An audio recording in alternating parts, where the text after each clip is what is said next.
Good morning, students. Myself, Dr. Shubhra Jain from Government College Sector 9, Gurugram. Today, I'm going to cover the topic of discharge of contract. Okay? Or you can say the topic of termination of contract. So, here the first question, that is, what is the meaning of discharge of contract? First of all, it first of all you need to be remember that in the Indian Contract Act section 62 to 67 is covered with this concept discharge of contract.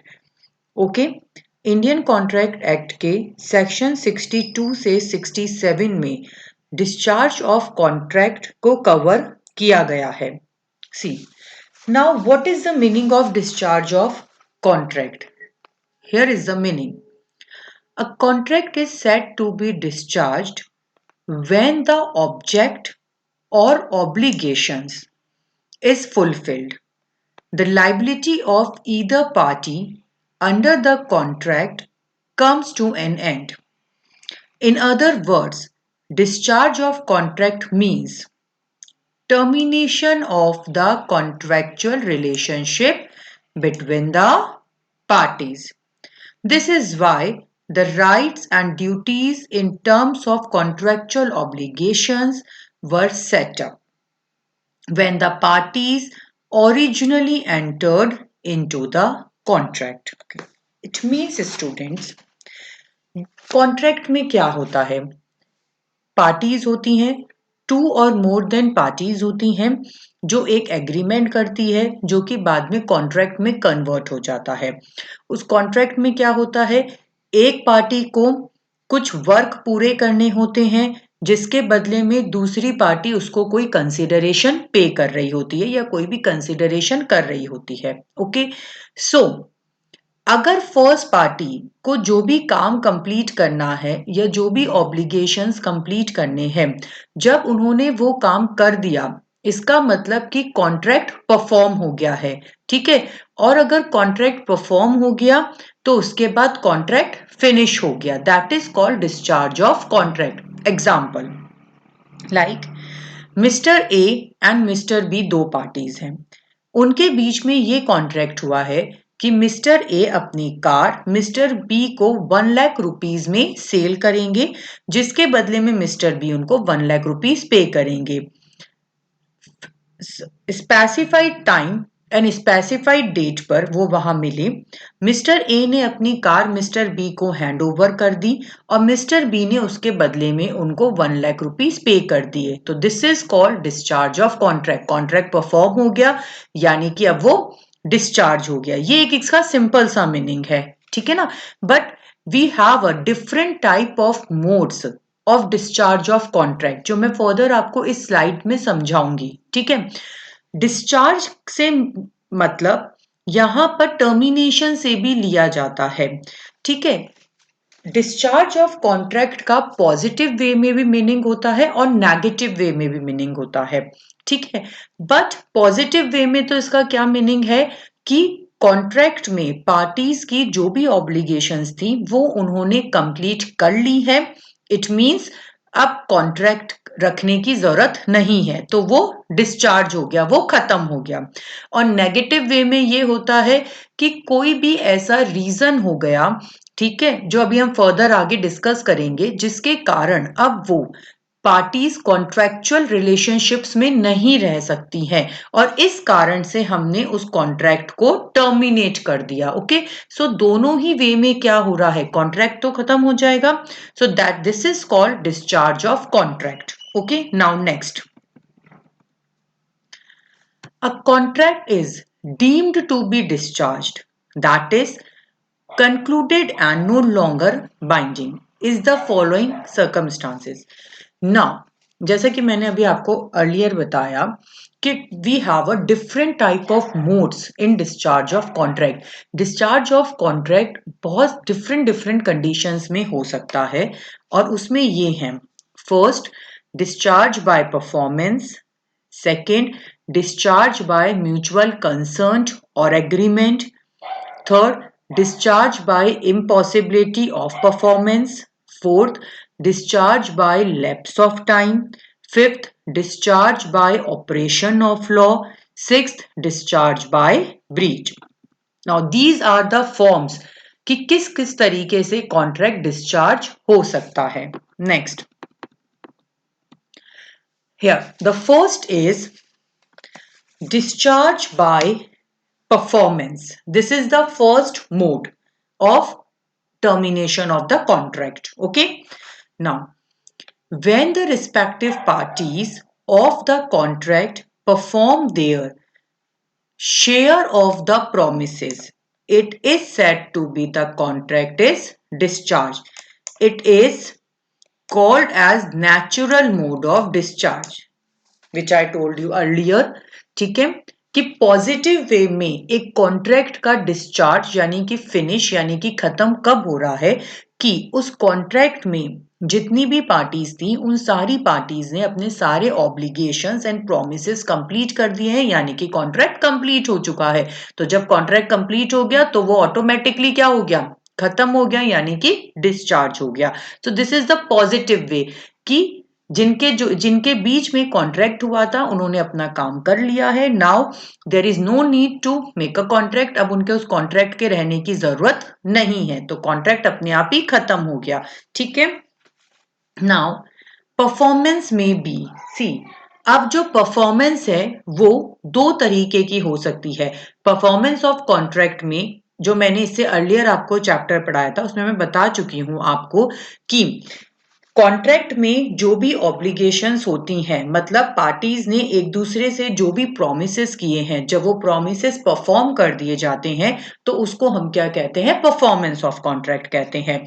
So performance of contract में performances two types की होती हैं. Actual performance, second attempted performance. Actual performance means कि party ने actual में वो काम कर दिया है. ठीक है. और कॉन्ट्रैक्ट आपका कंप्लीट हो गया है. ठीक है. And attempted performance means offer of performance. ठीक है. जहां पर एक पार्टी दूसरी पार्टी को कहती है कि मैं आपको ये काम इस दिन पर कर कर दे दूंगा. ठीक है ना. मतलब वो काम को परफॉर्म करने का ऑफर देती है और फिर जब वो डेट आता है, दिन आता है तो वो उस काम को कर देती है. ठीक है.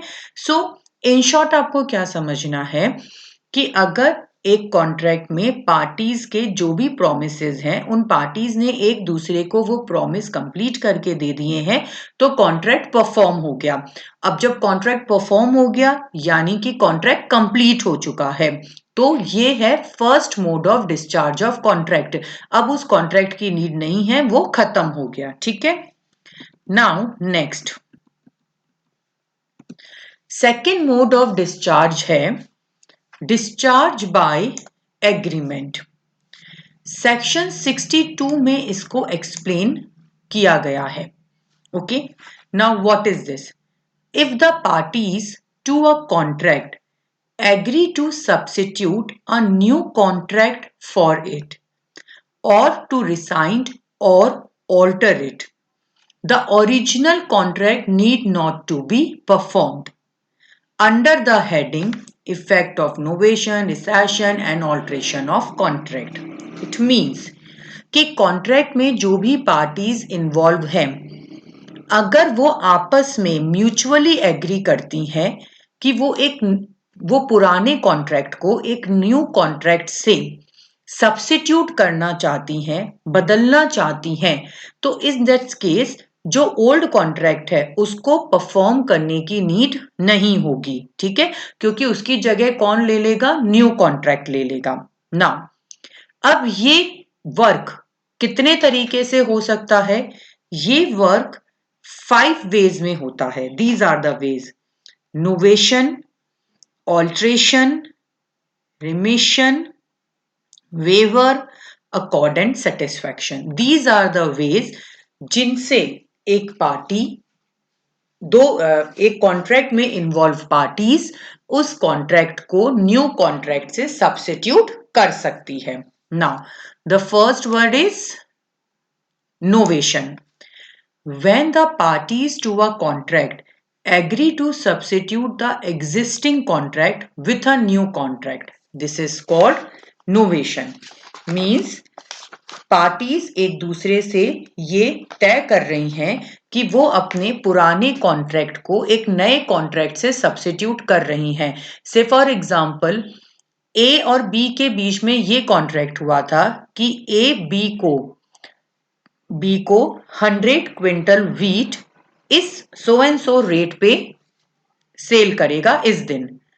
उससे पहले ही उन दोनों ने ये नया कॉन्ट्रैक्ट कर लिया कि अब ए बी को 100 क्विंटल व्हीट की जगह 90 क्विंटल राइस सेल करेगा और अब अपने पुराने कॉन्ट्रैक्ट को हम रिप्लेस कर रहे हैं इस नए कॉन्ट्रैक्ट से. ठीक है. सो ऑटोमेटिकली ही जब कॉन्ट्रैक्ट ही चेंज हो गया तो जो ओल्ड कॉन्ट्रैक्ट, क्योंकि ये म्यूचुअल कंसर्न से हुआ है, तो जो ओल्ड कॉन्ट्रैक्ट था वीट का अब वो कैंसिल हो गया यानी कि डिस्चार्ज हो गया. ठीक है. और उसकी जगह किसने ले ली? न्यू कॉन्ट्रैक्ट ने ले ली. Okay. Novation is two kinds. First, a novation involving change of parties. Novation दो तरीके से हो सकता है, यानी कि जो नया आ रहा है कॉन्ट्रैक्ट वो दो तरीके से आ सकता है कि कोई पार्टी भी उसमें चेंज हो सकती है, यानी पहले ए और बी के बीच में कॉन्ट्रैक्ट था, अब ए और बी ने म्यूचुअल कंसर्न के साथ ये तय कर लिया कि बी की जगह अब ए का कॉन्ट्रैक्ट किसके साथ है? सी के साथ है, यानी कि पार्टी भी चेंज हो सकती है. Second, a novation involving substitution of a new contract in the place of the old. या फिर ये हो सकता है कि जो पहले अभी एग्जांपल मैंने आपको क्विंटल का दिया, व्हीट और राइस का दिया, कि या तो नोवेशन में जिन पार्टीज के बीच में कॉन्ट्रैक्ट हुआ है उनमें से पार्टीज चेंज हो सकती हैं, या फिर नोवेशन में वो पूरा का पूरा कॉन्ट्रैक्ट ही किसी नए कॉन्ट्रैक्ट के साथ में रिप्लेस किया जा सकता है. ओके. नाउ सेकेंड वे होता है alteration. When one or more of the terms of the contract are altered by mutual consent of the parties to the contract is called as alteration of a contract.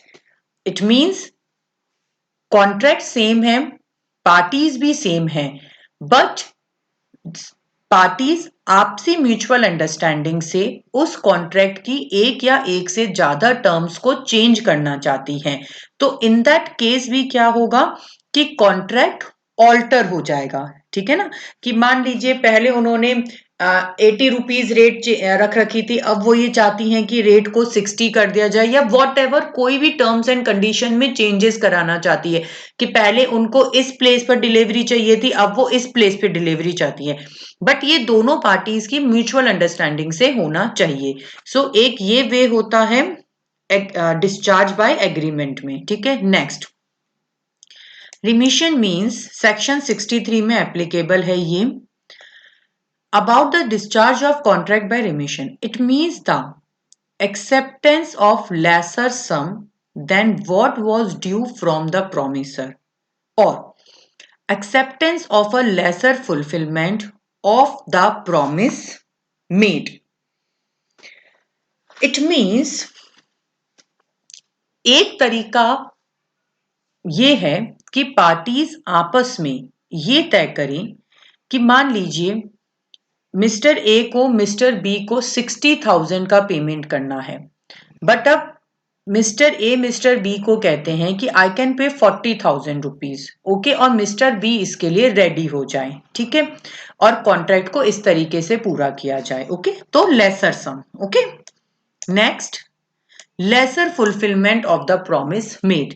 या फिर ए और B के बीच में जिस contract को पूरा करने की बात कही गई है, ए उसको पूरा तो करके दे रहा है, बट उसमें से एक दो कंडीशंस को कम पूरा करके दे रहा है. ठीक है. और बी उस पर रेडी है, वो उसे कुछ भी नहीं कह रहा है. तो इस केस में भी कॉन्ट्रैक्ट में लिटिल बिट चेंजेस होंगे, लेकिन कॉन्ट्रैक्ट कंप्लीट हो जाएगा. ओके. नेक्स्ट इसमें वर्ड होता है waiver. Under an agreement, when an individual surrendering a few or the majority of their legitimate right, it is known as waiver. It means कुछ अपने rights को छोड़ देना, ठीक है.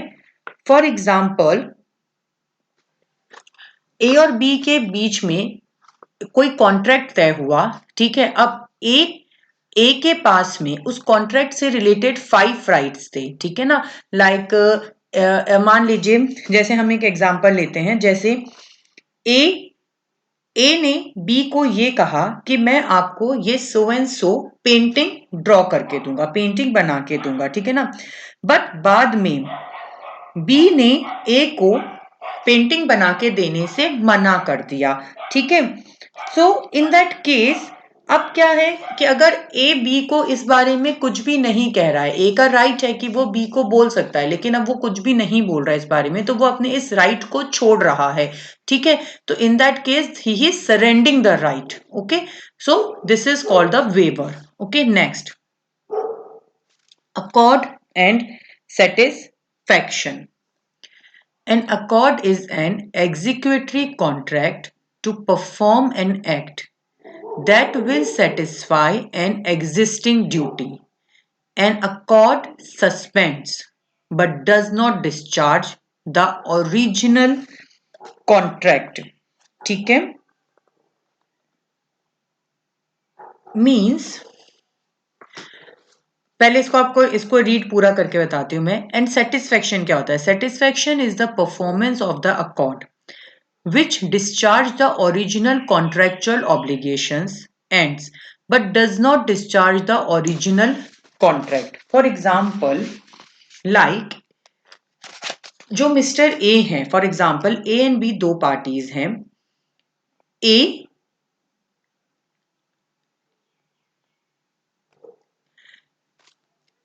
जो ए हैं वो 3 पार्टीज बी, सी और डी के लोनर है, के ऋणी है, ठीक है ना.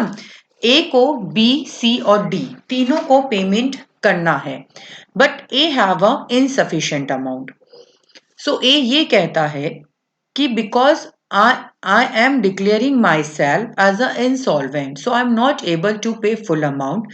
So वो सारी पार्टीज को ये कहता है कि I can pay only 20 पैसा in a rupee. और अदर पार्टीज जैसे बी, सी और डी, अब उनके पास कोई ऑप्शन नहीं है, तो वो ए की इस बात को एग्री कर देती हैं. तो in that case this is called accord and satisfaction, कि ए ने बता दिया कि भाई मेरे पास आपको देने के लिए पेमेंट नहीं है, I am declaring myself as a insolvent person, और अब मैं आपको जो भी हमारे कॉन्ट्रैक्ट हुए थे, जो भी हमारे पेमेंट्स ड्यू हैं, उसके बदले में 1 रुपी में 20 पैसा के हिसाब से ही पेमेंट कर सकता हूं.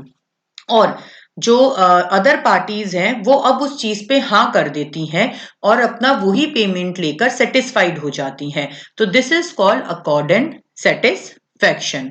सो ये सारी कंडीशंस किस में हैं? डिस्चार्ज बाय एग्रीमेंट में, कि डिस्चार्ज बाय एग्रीमेंट किस किस तरीके से हो सकता है. Okay, now next, third, discharge by impossibility of performance. अब यहां पर क्या, जैसा कि नाम से आपको पता चल रहा है कि कॉन्ट्रैक्ट को परफॉर्म करना ही इम्पॉसिबल है, तो आप कॉन्ट्रैक्ट पूरा कैसे करोगे? जब कॉन्ट्रैक्ट आप परफॉर्म ही नहीं कर सकते तो वो पूरा नहीं हो सकता, तो वो ऑटोमेटिकली टर्मिनेट हो जाएगा, ठीक है. बट यहां आपको ये ध्यान देना है स्टूडेंट्स कि जो इम्पॉसिबिलिटी है उनको 2 टाइप्स में डिवाइड किया गया है. फर्स्ट है इनिशियल इम्पॉसिबिलिटी. एज पर section 56 of the Indian contract act, an agreement to do impossible act is void absentia. It means agreement which is obviously impossible cannot be binding.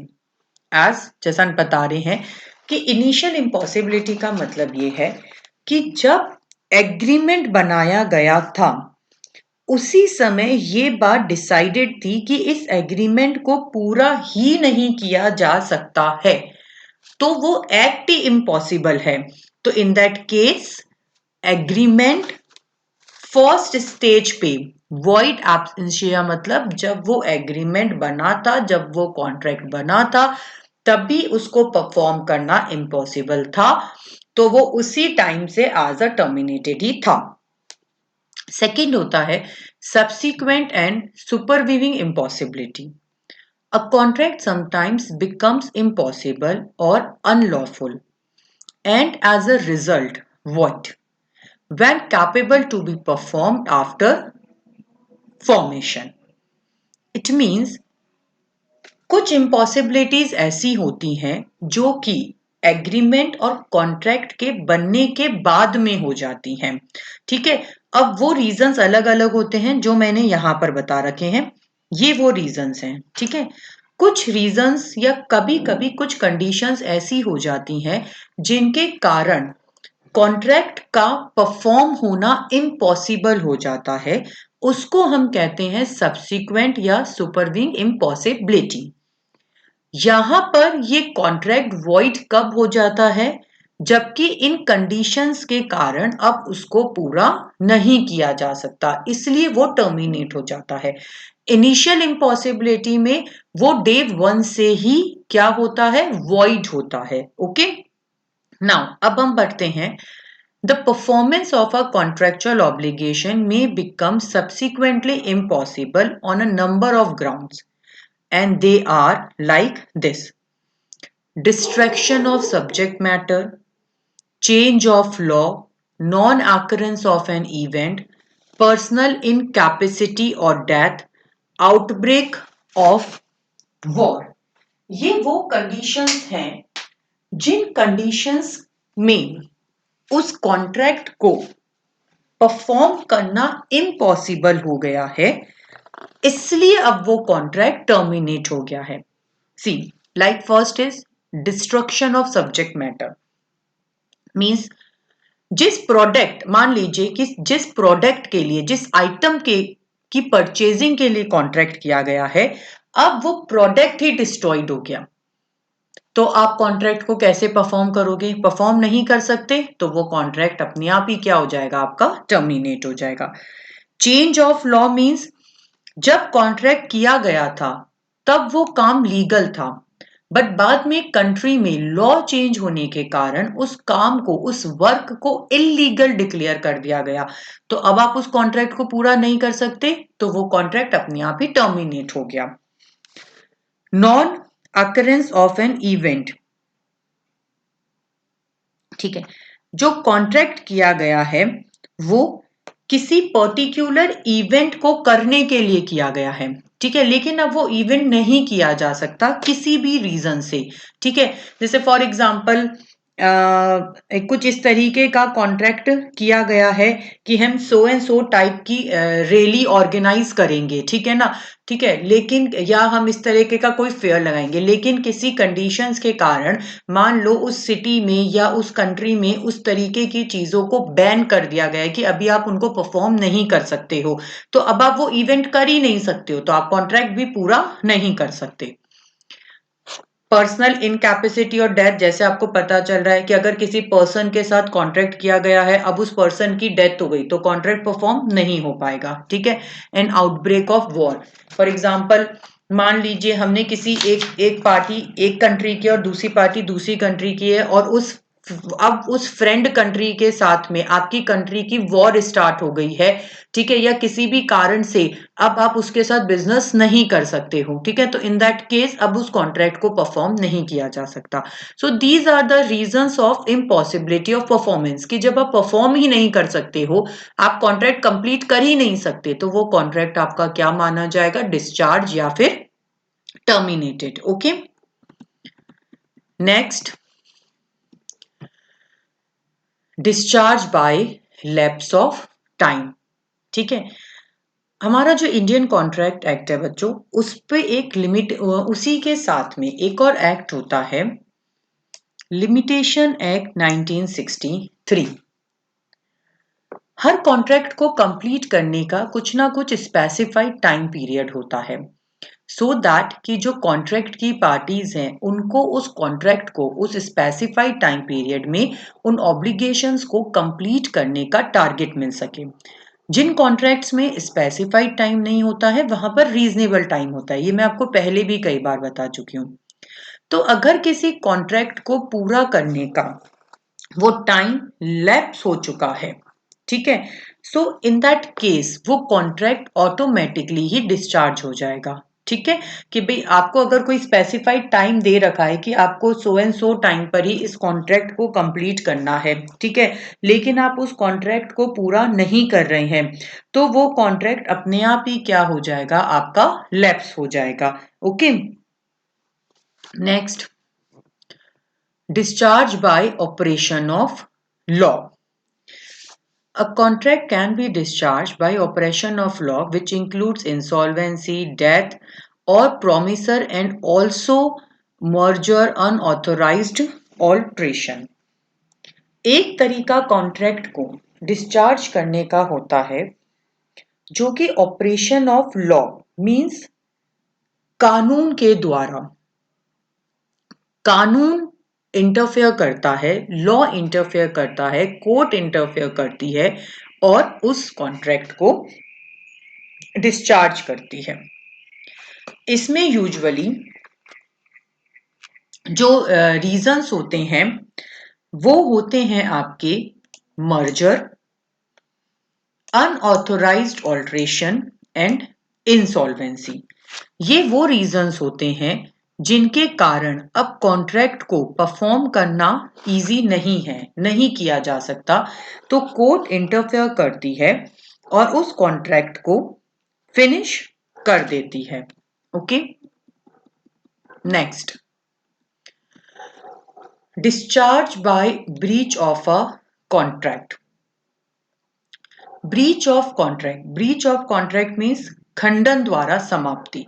Breach of contract means failure to perform contractual obligation by either of the parties without any lawful excuse. The contract discharged because it is a ground for discharge of contract. इसका मतलब यह है बच्चों कि हमने ऊपर जितने भी रीजंस पढ़े हैं एक कॉन्ट्रैक्ट को डिस्चार्ज करने के, ऐसी कोई भी कंडीशन नहीं आई है, एकदम नॉर्मल सिचुएशन है, कॉन्ट्रैक्ट को परफॉर्म किया जा सकता है, वो कोई इम्पॉसिबल टास्क नहीं है, पॉसिबल टास्क है कि कॉन्ट्रैक्ट की ऑब्लिगेशंस को कंप्लीट किया जा सकता है। ठीक है, कोई लॉ का रीजन नहीं है, कुछ भी नहीं है, everything is going in a perfect direction. उसके बाद भी कोई पार्टी उस कॉन्ट्रैक्ट को अगर पूरा करने से मना कर रही है, यानी कि वो अपने द्वारा किए गए प्रॉमिस को तोड़ रही है, तो that is called breach of contract. Okay, और इस ग्राउंड पर वो कॉन्ट्रैक्ट क्या हो जाएगा, टर्मिनेट हो जाएगा। ओके, नाउ अब ये टू टाइप्स के होते हैं। फर्स्ट होता है actual breach. It refers to the failure to perform contractual obligations when performance is due and during the performance of the contract. In the case of an actual breach, the promisee retains his right of action for damage. Means, जैसे for example, A और B के बीच में एक contract हुआ है, ठीक है, A कहता है कि मैं आपको इस दिन इस प्राइस पर अपनी कार सेल करने के लिए रेडी हूं, ठीक है, और बी उसके हिसाब से अमाउंट अरेंज कर लेता है। टाइम पर, ऑन टाइम, ए अब मना कर रहा है। ओके, सो कंडीशंस नॉर्मल हैं, सब कुछ सही है, लेकिन फिर भी ए मना कर रहा है कि मैं अब अपने अब उस कॉन्ट्रैक्ट को पूरा नहीं करना चाहता हूं, मैं आपको वो काम करके नहीं देना चाहता हूं। ठीक है, तो इन दैट केस ए अपने प्रॉमिस से पीछे जा रहा है, तो that is called actual breach. इसके कंडीशन में बी को अगर इस कॉन्ट्रैक्ट में आने के कारण कोई भी लॉस हुआ है, मान लीजिए उसने अमाउंट कहीं से अरेंज किया था और अब चूंकि ए मना कर रहा है तो उसको उस अमाउंट अरेंजमेंट का भी कहीं ना कहीं से कुछ पेमेंट वापस करना पड़ेगा, या कोई भी ऐसा लॉस हुआ है तो वो उस डैमेज के लिए कॉल कर सकता है। Anticipatory breach means it takes place before the date of actual performance when one party by word of mouth or by some action makes performance impossible. इसका मतलब ये होता है कि जैसे मान लो ए और बी जो दो पार्टीज एक कॉन्ट्रैक्ट में इन्वॉल्व हैं, वहां पर बी के कुछ एक्शंस ऐसे हैं या बी का कुछ बिहेवियर ऐसा है कि जिससे ए को ये लग रहा है कि ये टाइम आने पे अपने कॉन्ट्रैक्ट को, अपनी ऑब्लिगेशंस को परफॉर्म नहीं करेगा। ठीक है, सी स्टूडेंट्स ये ध्यान रखना, एक्चुअल ब्रिज में तो क्या होता है कि आपको तब पता चलता है जब अब आप उस कॉन्ट्रैक्ट को परफॉर्म करने वाले हो, यानी कि वो दिन आ जाता है जिस दिन वो कॉन्ट्रैक्ट परफॉर्म होने वाला है। उस दिन पार्टी को पता चलता है कि सामने वाली पार्टी अपने कॉन्ट्रैक्ट को पूरा नहीं कर रही है। एंटिसिपेटरी में ये होता है कि फर्स्ट ये जो सामने वाली पार्टी है जिसको कॉन्ट्रैक्ट पूरा करना है, वो अपने बिहेवियर से इस तरीके से बार बार शो करती है कि फर्स्ट पार्टी को ये लगने लग जाता है कि सेकेंड पार्टी अपने कॉन्ट्रेक्चुअल ऑब्लिगेशंस को पूरा करने की इच्छा नहीं रखती है। ठीक है, now effect of anticipatory bill. Where there is an anticipatory breach, the non-breaching party may either resign the contract or treat the contract in force and wait for the time of the performance. In first case, it can immediately sue for damage. That is, it is not required to wait for the time for the performance to expire. Okay, see. अब मान लो कि ए को ये लग रहा है कि mister B time आने पर, मतलब फॉर एग्जांपल जैसे अभी मैंने कार का एग्जांपल लिया कि भाई ए ने बी को ये कहा था कि मैं आपको इस प्राइस पर इस रेट में अपनी कार सेल करने के लिए तैयार हूं। ओके, बट बी को कहीं से पता चल रहा है कि ए तो उस कार को किसी और को देना चाहता है और वो उसके साथ भी बातचीत कर रहा है। तो कहीं ना कहीं बी को लग रहा है ना कि वो दिन आने पर ए मेरे साथ में मुझे डिच कर सकता है, हो सकता है कि वो इस कॉन्ट्रैक्ट को पूरा ना करे। तो अब मिस्टर बी के पास में दो ऑप्शन है कि वो या तो इस कॉन्ट्रैक्ट को कैंसिल ही मान ले कि भाई कॉन्ट्रैक्ट कैंसिल हो गया।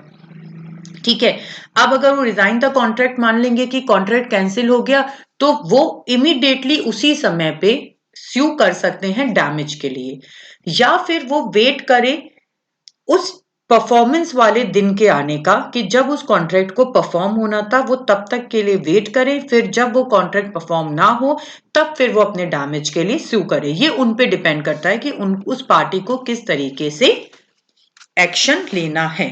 Okay, so this is the topic of discharge of contract by different of modes. Okay, thank you students.